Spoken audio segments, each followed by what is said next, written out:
Hello मेरे प्यारे अतरंगी दोस्तों, कैसे हैं आप सब। आज मैं आपके लिए लेकर आई हूँ अतरंगी रेखा एक्सप्लेनेशन। ये मूवी आपको एक रोलर कोस्टर राइड पर लेके जाएगी। मूवी अलग है और आनंद एल राय का डायरेक्शन भी बहुत अच्छा है। सारा अली खान, धनुष और अक्षय कुमार ने बहुत ही अच्छी एक्टिंग करी है अपनी अपनी जगह। कहानी बिहार की गलियों से शुरू होती है, जहाँ जबरदस्ती शादी कराकर दूल्हा दुल्हन को मजबूर करा जाता है साथ रहने के लिए।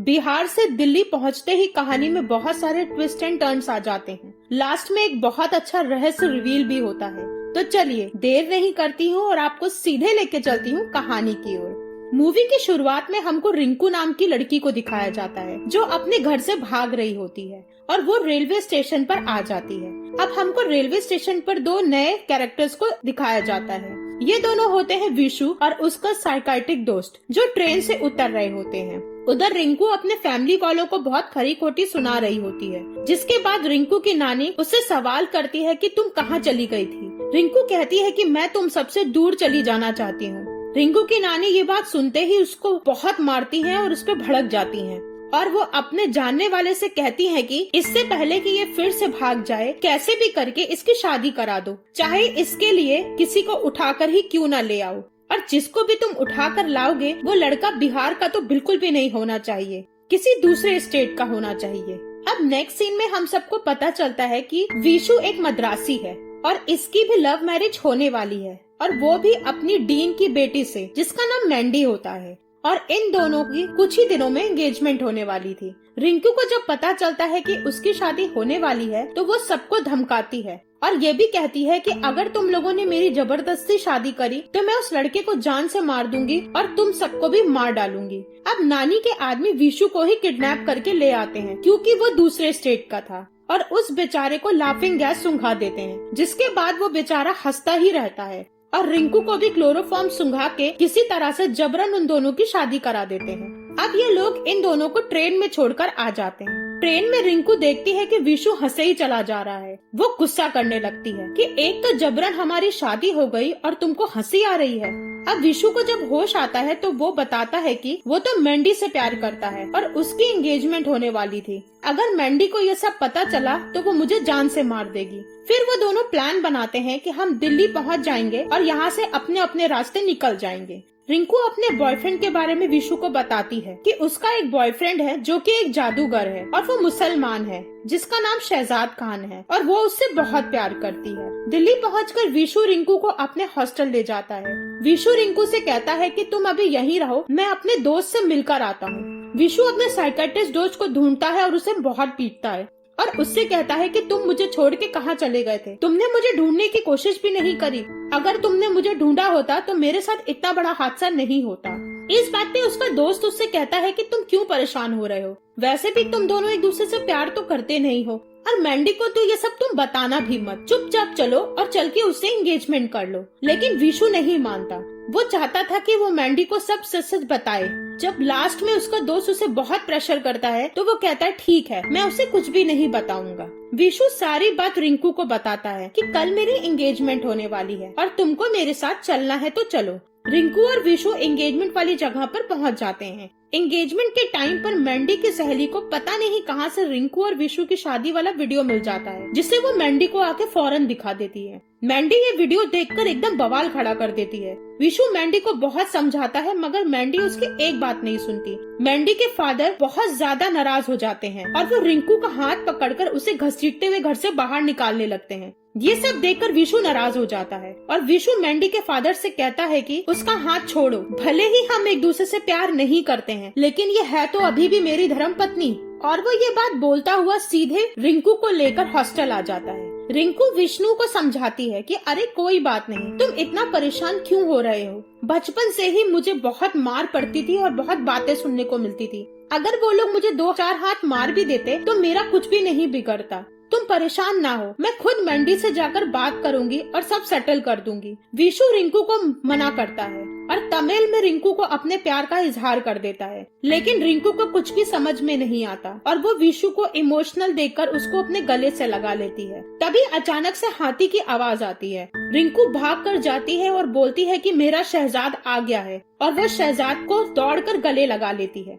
नेक्स्ट सीन में हमको विशु को दिखाया जाता है।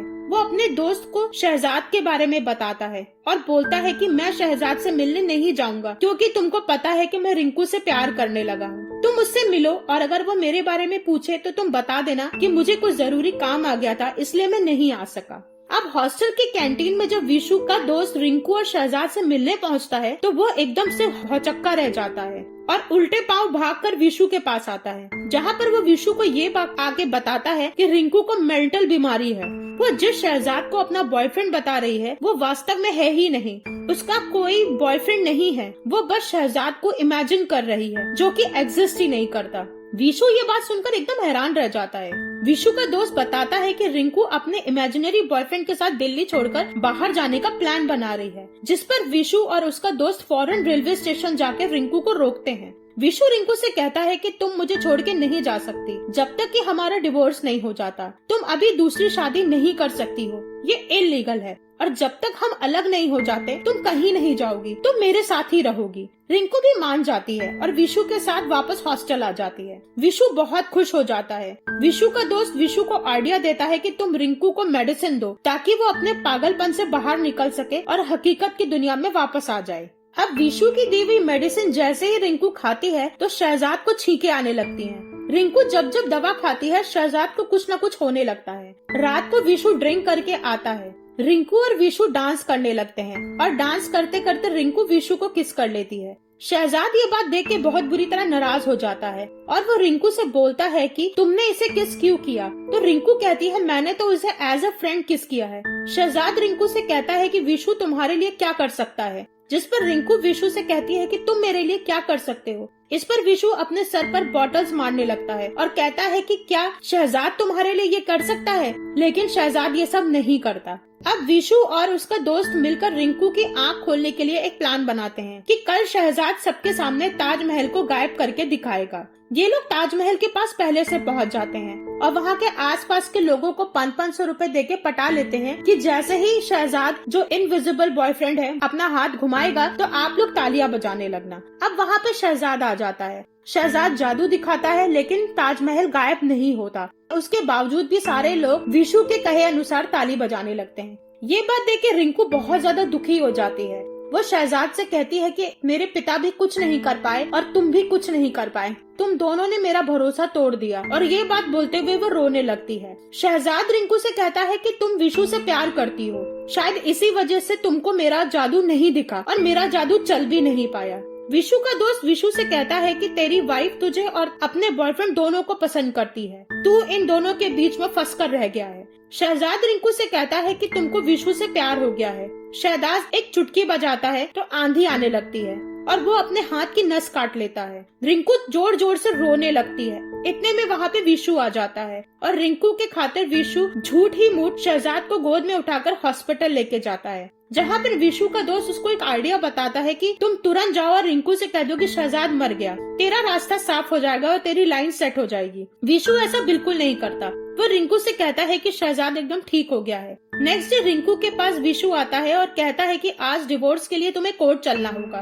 वो दोनों कोर्ट जाते हैं। रिंकू बार बार विशु से कहती है कि आज ट्यूसडे है और आज का दिन सही नहीं है और मैं आज कोई भी पेपर वर्क नहीं करना चाहती, मैं किसी भी कागजात पे साइन नहीं करूंगी। ये कहते हुए वो भाग जाती है और एक ऑटो में जाके बैठ जाती है। विशु भी उसके पीछे पीछे आता है और ऑटो में उसके साथ बैठ जाता है। अब विशु उससे पूछता है कि तुम क्यों नहीं ऐसा कर रही हो, जिस पे रिंकू उससे कहती है कि तुम मुझे जब जब अपनी पत्नी बोलते हो मुझे बहुत अच्छा लगता है और मुझे बहुत स्पेशल फीलिंग आती है। जिस पर विशु शहजाद के बारे में पूछता है तो रिंकू कहती है कि बॉयफ्रेंड तो बॉयफ्रेंड होता है मगर पत्नी वाली फीलिंग तो मुझे तुम्ही से आती है, मुझे तुम दोनों का साथ चाहिए। शायद पूरे हिंदुस्तान में एक ऐसी इकलौती लड़की हूँ जिसको पति और बॉयफ्रेंड दोनों चाहिए। विशु नाराज होकर रिंकू से कहता है कि तुम पागल हो गई हो, जाओ जाके तैयार हो जाओ, मुझे हॉस्टल में मिलना, आज की आज मैं तुम्हारे और शहजाद की शादी करा के रहूंगा। अब विशु हॉस्टल आता है और रिंकू से शहजाद के बारे में पूछता है। रिंकू बोलती है कि शहजाद कहीं पे जादू दिखाने गया है क्योंकि वो एक जादूगर है। विशु कहता है कि तुम अब शहजाद के साथ जाकर रहोगी। वो रिंकू को रेलवे स्टेशन लेकर आता है और बताता है कि फला प्लेटफॉर्म पे तुम्हें वहाँ शहजाद बैठा हुआ मिलेगा। अगर तुमको शहजाद के साथ जाना है तो चली जाओ और लौट कर कभी मत आना, और अगर तुम्हें मेरे पास आना है तो मेरी ही बन के आना, फिर तुम्हें शहजाद को हमेशा हमेशा के लिए भूलना होगा। विशु अपने दोस्त से कहता है कि मिठाई का इंतजाम करो, रिंकू वापस आएगी और मेरे पास जरूर आएगी। रिंकू अब शहजाद के पास आती है। वो देखती है कि शहजाद के पास एक छोटी सी लड़की बैठी हुई है। रिंकू पूछती है कि ये बच्ची कौन है जिसने मेरे जैसे कपड़े पहने हैं। इस पर शहजाद रिंकू को कहता है कि बच्ची ये कोई नहीं, ये तुम ही हो। तुम जब छोटी थी तो मैं तुम्हें ऐसे ही खिलाया करता था। मेरे पास तुम्हें देने के लिए टॉफी और प्यार के अलावा कुछ भी नहीं था। अब स्टोरी का मेन प्लॉट रिवील होता है। दरअसल शहजाद रिंकू का पिता होता है। रिंकू की माँ और उसके पिता ने लव मैरिज करी थी, लेकिन वो दोनों अलग अलग जाति के थे। रिंकू की नानी ने शहजाद को जिंदा जला दिया था और शहजाद को बचाने के चक्कर में रिंकू की माँ भी जल के मर गई थी। और ये सब रिंकू अपनी आंखों से देख लेती है और उसे एक सदमा सा लग जाता है। रिंकू को शहजाद द्वारा बताई गई बात से सब याद आ जाता है और वो फूट फूट कर रोने लगती है। अब वो वापस दौड़ के विशु के पास आती है और उसको सारी बातें बताते हुए उसे गले लगा लेती है। और इसी के साथ इस मूवी की हैप्पी एंडिंग हो जाती है। तो दोस्तों, ये थी अतरंगी रे की अतरंगी कहानी। अगर आपको वीडियो पसंद आया है तो वीडियो को लाइक, शेयर और कमेंट करना बिल्कुल भी मत भूलिएगा। और अगर आप मेरे चैनल पे नए हैं तो मेरे चैनल को सब्सक्राइब करिएगा और बेल आइकॉन को जरूर दबाइएगा, क्योंकि हम हमेशा कुछ अलग और बेहतरीन कहानियाँ आपके लिए लाते रहेंगे। तब तक के लिए thank you and good bye.